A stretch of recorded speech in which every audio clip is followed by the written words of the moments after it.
Thank you so much, Colin, for joining and sharing your time with me today. If you wouldn't mind, start and share a little bit with us about thinkLaw.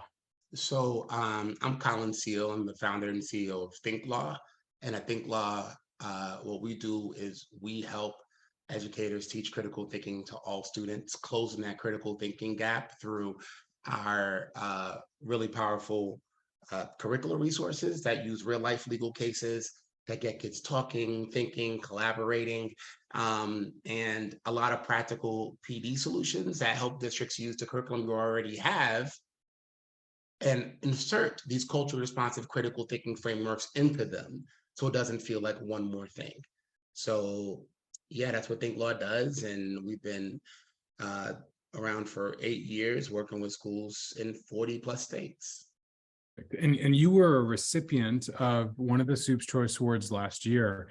What has that award, done for you? How has it helped to impact your organization? So I think it's important to say that prior to even talking about any impact, simple process of going through the structure presents a really important challenge for any organization that's trying to actually do high quality work with school systems, which is you got to lay it all out there. You got to be really clear about what your theory of change is. If I do X, then Y will happen. And here's how I'm going to make that happen.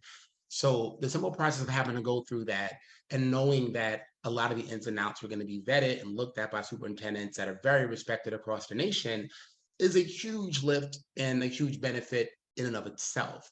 But having the actual award, having the award for Best Critical Thinking Solution, it's a very respected level of a credential because people know how picky superintendents are. You know how skeptical superintendents are. So when superintendents can say that they really got into the weeds on something and decided that of all the things in this category, this is what they believe is the top solution, that means a lot. It carries a lot of weight. And there's probably a lot of folks who maybe wouldn't have had that initial meeting off of a cold contact, but for having that pre-vetting. And, we're at a time in education where everyone is very cautious, understandably so, about introducing brand new things to folks because people are so overwhelmed. But they're willing to do it if they know that this is something that can be impactful. And this is something that is certainly worth the process because getting that badge definitely gives people a predisposition towards believing that this is going to have some value to their people.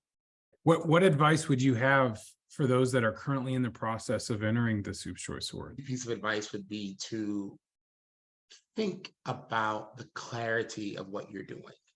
A lot of us that have been doing your work for a long time, you know what you're doing. You know how to explain it to yourself. And there's things you really take for granted that should be obvious. Don't presume anything is obvious. Be as really clear as possible as if you were explaining to somebody who's never met you before, never heard about your work before, and might not even know the problem you're trying to solve before.